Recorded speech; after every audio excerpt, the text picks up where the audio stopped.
This is how I cleared my fungal acne. Today I'm going to tell you everything you need to know about how to clear your fungal acne, and if you don't know what fungal acne is, don't you worry, because we're also going to discuss what the fuck it is, and like why do we even get it. So I'm here to open my book of secrets and let you know how to clear your fungal acne, and by the end of this video, you're literally going to be hotter, skinnier, healthier, better, literally. I remember when I had fungal acne, I had it around like my teenager years. I still get it now, like it just happens in random spurts. People are very confused when it comes to fungal acne. It's not your typical acne, it doesn't look the same, it doesn't feel the same. This is what fungal acne looks like. She's not pretty, you know, she's a little bit crazy. Fungal acne is those tiny little itchy red bumps. You can get it on your face, the back of your arms. Acne is caused by bacteria, and fungal acne is caused by an overgrowth of yeast. So what the hell causes fungal acne? What the hell? So we know that fungal acne is an overgrowth of yeast, right? Well, what feeds yeast? Sweat. You're actually more likely to get fungal acne if you live in like hot, humid environments. Also, another tip, if you're someone that gets sweaty a lot, if you go to the gym, definitely want to shower and change your clothing as soon as you're done. If you get fungal acne anywhere around your body, it could be because you're wearing like really tight, non-breathable clothing. If you're wearing a bunch of nylon workout gear, polyester workout gear, like,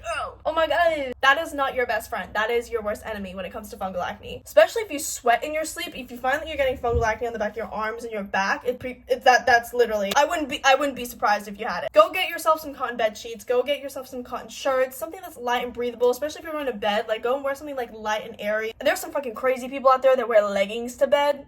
I don't know what they're smoking, but it's definitely not stuff that we are. Also, some other triggers for your skin could be your skincare. Like, if you're using really oily, dense products, oily or occlusive skincare is what feeds malassezia, so you want to just like dial that down, I feel like. If you're using like an oil-based cleanser, like an oil-based serum, moisturizer, then you're following that with an oil and then a skin balm, like, yeah, your skin's gonna be like, oh my god. That could also be another trigger. You want to use things that are more water-based than oil-based. Try things like aloe vera as well instead of using a moisturizer for a bit. Also, your makeup as well. If you're finding that you're breaking out after you're putting on makeup, could be that your makeup is actually oil-based and not water-based. And it's on your skin for a very, very long time as well, so it's kind of like trapping your pores. It's just, that's like a recipe for disaster. Also, if you find that you're getting fungal acne in like waves like I do, it could also be your immune system. If you're not feeding your gut properly, you're not drinking enough water, you're eating too many like oily, acidy foods. So now that we've talked about what causes fungal acne, what it actually is, let's talk about how to actually treat it, because that's what we're here for. This is literally what cleared my fungal acne. You can literally get this at any drugstore. This is definitely not supposed to be for your face. This is actually Head & Shoulders shampoo. This product here helps to clear your fungal acne because it contains a very specific ingredient called zinc pyridine. I think I'm calling that right, but this is what it is, which is an antifungal and antibacterial ingredient, which is going to be amazing at combating that fungal acne. I'm going to get a little bit sciencey here, so I'm going to read this off. So, fungal acne is caused by an overgrowth of malassezia, which is the yeast on the skin,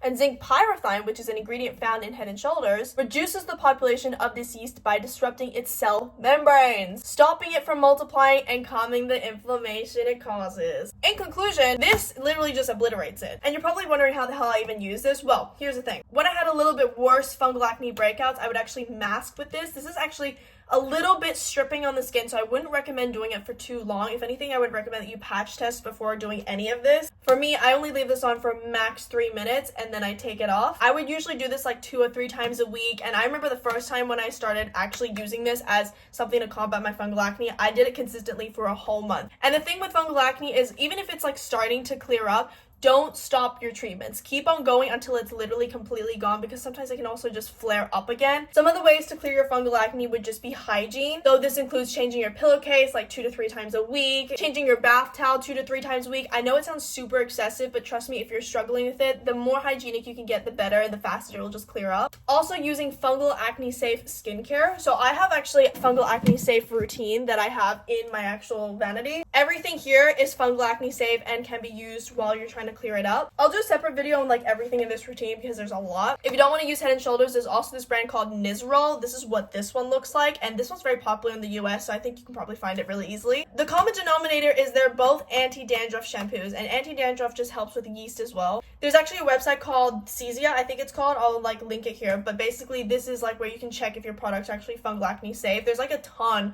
of websites online, so trust me, you're gonna be fine. But yeah, that's kind of like all the basics you really need to know about fungal acne, and I really hope that this helps and gets rid of your fungal acne, because I know how annoying it is. Like, I literally hate when I have fungal acne, when I have any sort of breakout. And if you have any questions, let me know. If you want me to do any videos on explaining things more in depth, like, hit me up in the comments. Bye, guys!